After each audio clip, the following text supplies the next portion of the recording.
from the station that's on your side. This is News 12 at 6 o'clock. And up first tonight on News 12 at 6 o'clock, several suspects wanted across the two-state. This comes after an outbreak of deadly crime across Richmond, Burke, and Aiken counties over the weekend. We have team coverage this evening on these crimes and who investigators are looking for right now. But first today, another dry, hot day out there, but we are watching the skies right now for some possible relief, some showers out there. We have First Alert Chief Meteorologist Riley Hale tracking those. Yeah, it was another hot one for us. We did see high temps hit 98 today in Augusta, and we've had a few showers and downpours form this afternoon. It's really easy to see who has seen that rainfall. If you have seen the rain, you're dropping off your temps into the 80s. If not, you're still holding steady at least into the low 90s. We're currently in between those showers right now here in Augusta. We have seen a lot of rainfall move in from the west.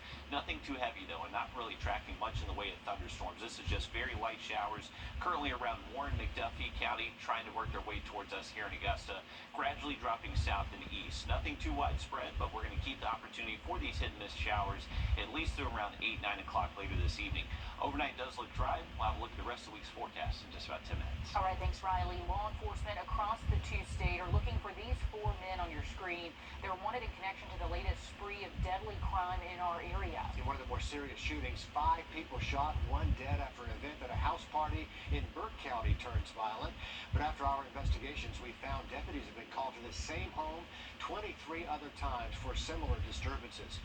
So now questions are surfacing in that investigation. Deputies have named 2 suspects so far in that shooting, but as our Claire Allen reports, shell casings from the scene are from at least 3 different guns. According to the Burke County Sheriff's Office, the shooting Saturday morning isn't the first time that gunshots rang out at this home. They say it was about 60 to 70 people here, and the shooting stemmed from an argument between the suspects and the victims. You get 60 people together and they're drinking and somebody starts arguing and fighting and you don't know what's going to happen. Early Saturday morning, police were called to this home on Claxton Road where they say 5 people were shot and one of those victims died. Officers recovered shell casings at the scene from at least 3 different guns. You know, it's gotten out of hand. We can't allow them to carry on like this. This is not the first time deputies have been to this home. Since July 2018, there have been at least 23 calls to this private home for various issues related to disturbance and nuisance, damage, and vandalism. We have had a shooting at this house before, I think in 2020.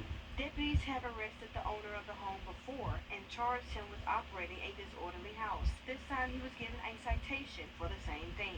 Burke County says it's out of their hands and up to the courts to decide what to do next. It's obvious that the judge in this case is going to have to do something to Mr. Brigham to get his attention. The suspects in this shooting, Drake Kelly and Jordan Perkins, are still on the run. If you know anything about their whereabouts, contact the Burke County Sheriff's Office. Reporting in Burke County, Claire Allen, on your side. Burke County does plan to contact code enforcement to see if there's anything they can do about these repeated disturbances.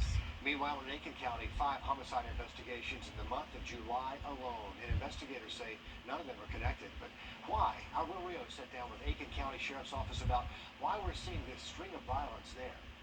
July is marked as a deadly month in the CSRA. We here in Aiken County are not immune to them. Aiken County saw its 5th homicide Sunday after 22-year-old D'Angelo Washington was killed in a drive-by shooting. Officers say this stemmed from an incident at Midland Valley High School. I can't understand it. It's not my job to understand it other than to try to, assist with the investigation and try to find those individuals that were responsible. Captain Eric Abdullah with the Aiken County Sheriff's Office says none of these shootings are connected. He says they can involve domestic violence, gang violence, or just simple arguments that turn deadly. Every person that lives in Aiken County has a vested interest in their community, as well as every law enforcement officer and public safety worker. He says they're going to continue to shout the same message. The community is their biggest ally in stopping violent crimes and making sure violent offenders are put behind bars. We all want to live in a safe environment, and we just ask that anybody that has any information, just come forward. The way we could take it back is that we all work together to hold those individuals accountable. In Aiken County, Will Rio on your side. We're also getting some new details in a SWAT call in Richmond County. This was just a few hours ago, around 2 in the afternoon, over on the 1400 block of Hunter Street. Reports say this was in response to a domestic call over there. When deputies got there, they were told the suspect, 23-year-old Terrell Crawford, fired shots during an argument with family. No injuries there, but Crawford is wanted for a previous aggravated assault. They were not able to capture him, and he is on the run right now for both incidents. We're waiting for the mugshot to share with you as soon as we get it. McDuffie County students heading back to the classroom today. But the school year is different without COVID restrictions and masks being optional now. Our Hallie Turner live in the studio for us with how schools plan to handle safety and COVID as cases are back on the rise. McDuffie County schools say their safety is their top priority. In light of COVID and safety challenges, they say this year they are going the extra mile because once one's basic needs are met, learning can begin. Number one goal is to remain open. New book bags, fresh white shoes, and the smell of school pizza fill the hallways of McDuffie County schools, which means it's the start of a new year. Absolutely delighted this morning to welcome back our students to our 7 facilities here in McDuffie County Schools. But a new school year brings new plans to keep students safe. In light of COVID and school shootings, the McDuffie County school system has worked hard to make safety their top priority. We utilize throughout the campuses each night electrostatic foggers that are used to prevent the spread of any contagion, even besides COVID. Not only is this used throughout the school, but on buses as well. But we also installed in each of our facilities in our transportation fleet ionization units that provide us assistance in just preventing the spread of COVID. On top of COVID, the school also has a security alert system that at the push of a button can shut down the school and the district within 5 seconds of the threat. Their number one goal is to keep kids safe and in school. Does feel to be a normal start to this school year, and we're all very excited about that because we know that students learn best when they are here in the school environment and with their teachers. Later this week, we're going to get a closer look at that security system, and we'll show you how it keeps strangers from getting on campus. Critical piece of information there, Hallie. Thank you for that. Also, the first day of school for the Edgefield County School District. Strong Thurman High School Principal Robert Grimm out there helping students get to their classrooms, and they're pointing them in the right direction. He also caught up with his new seniors on their last first day. How about that? And the elementary school kids, they had some fun during PE. Also, the first day of school for Burke County. These are pictures of the pre-K and elementary school kids having a pretty sweet first day of school. The theme out there for first grade is sweet with a matching ice cream truck display. And don't forget, the first days of school are coming up quick in Richmond County. It's August 4th and 8th. On your screen there is a QR link to find back-to-school information. Open house for elementary K through 8 and C.T. Walker Magnet School will be tomorrow from noon to 6. And for middle and high schoolers and A.R. Johnson Magnet and Richmond Technical Career Magnet Schools, your open house is Wednesday from noon to 6. In Columbia County, the middle school open house is tonight from 4:30 until 6:30, so if that is you, you might want to scurry. And the elementary school will hold their open house tomorrow from 4:30 until 6:30. The first day of school in Columbia County is this coming Thursday. 11 nursing graduates walked across the stage at Aiken Tech to receive their pins today during today's nursing ceremony on campus. Staff at Aiken Tech say their students are entering a new era of patient health care and a job market that desperately needs them. Students say to graduate during such trying times is a huge accomplishment. There's definitely been obstacles, rough obstacles. A year ago today, it didn't feel possible. It felt so like out of reach, and it's definitely doable. Anybody can do it. I have 3 kids, and I was able to do it. Superwoman right there. That is a lot to handle. Yeah. These students earned their practical nursing diplomas, and after passing their exams will go on to work entry-level nursing positions or continue on to more advanced nursing degrees. Congrats to the new nurses. We need you. And what's on your back-to-school list? Coming up after the break, we're going to tell you why you should fit an eye exam in now rather than later. And heading into tomorrow, it's going to stay hot and humid. The chance for a few storms will be there as well. Update on the full forecast just after the break.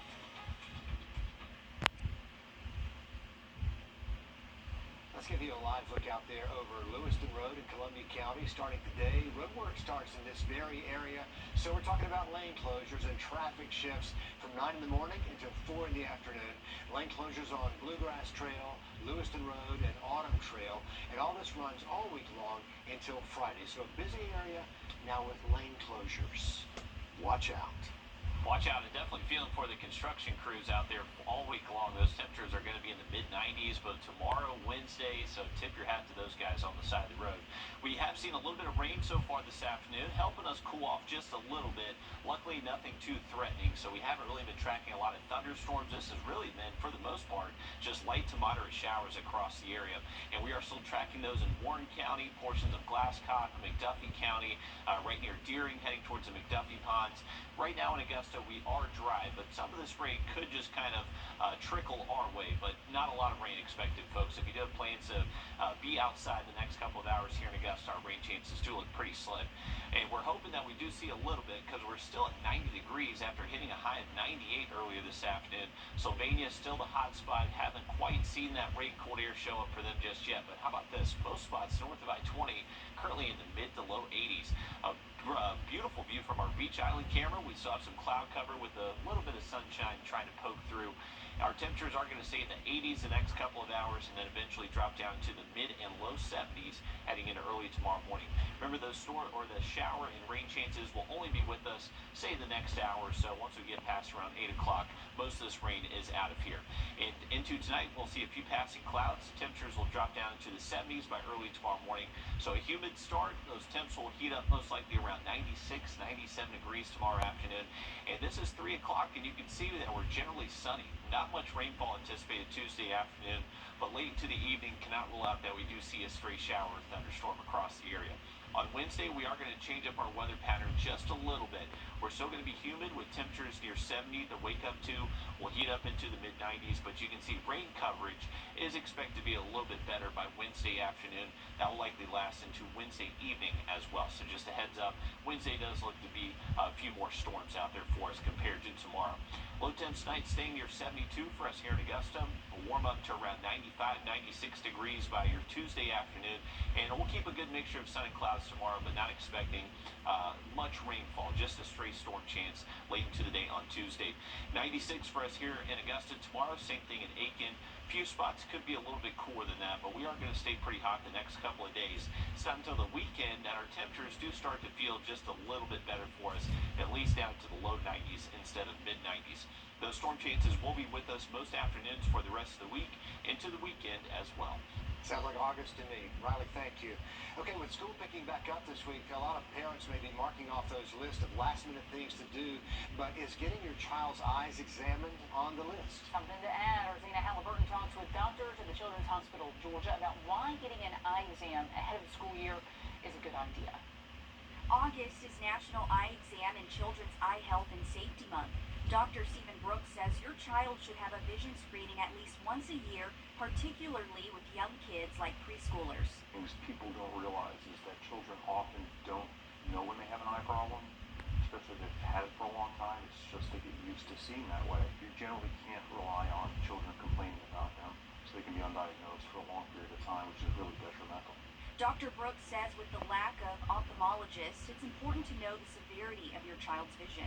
It's nice if that resource can be sort of reserved for the kids that truly need it. So I think it's really, a lot of people participate in pediatric eye care, and then we as the specialists participate in the more complicated things. The neonatology and ophthalmology departments at the Children's Hospital of Georgia work closely together. Dr. Brian Stansfield says the partnership has not only helped them screen infants that are at high risk of eye disease, but also provide effective treatment. Both departments were recently awarded a specialized camera to see inside the eye. Without a digital image, you're basing any progression of disease or resolution of eye disease on, documented notes or provider-to-provider communication. The hospital is a not-for-profit, so every dollar donated helps. This camera, which is being used on babies and children of all ages, was provided through philanthropy. There's a lot of things that I don't think really we could necessarily afford, but take us really to the next level in types of the services we could provide if it wasn't for donations. Dr. Stansfield says the benefits of receiving care at the Children's Hospital of Georgia is that there are a lot of expertise centered around kids. I think it's critical for the community to recognize that having a world-class children's hospital in their own city provides them the safety net and the care that they may or may not need for their children. Reporting in Augusta, Zena Halliburton on your side. And as parents, we hope to never have to use it, but it is so comforting knowing the Children's Hospital is there. They are the best. Yeah. All the experts right here in town. Dr. Brooks says those vision screenings are your best bet to know if your child has eye problems. So if you want to help make miracles happen at the Children's Hospital of Georgia or help them provide needed equipment like that camera, we have a link to donate. And we do that. Just search Miracle Monday on the website, and that's how we can plug you in to help out. Augusta commissioners talking zoning 2 months after a big announcement to revitalize the old Regency Mall. What they decided today after the break.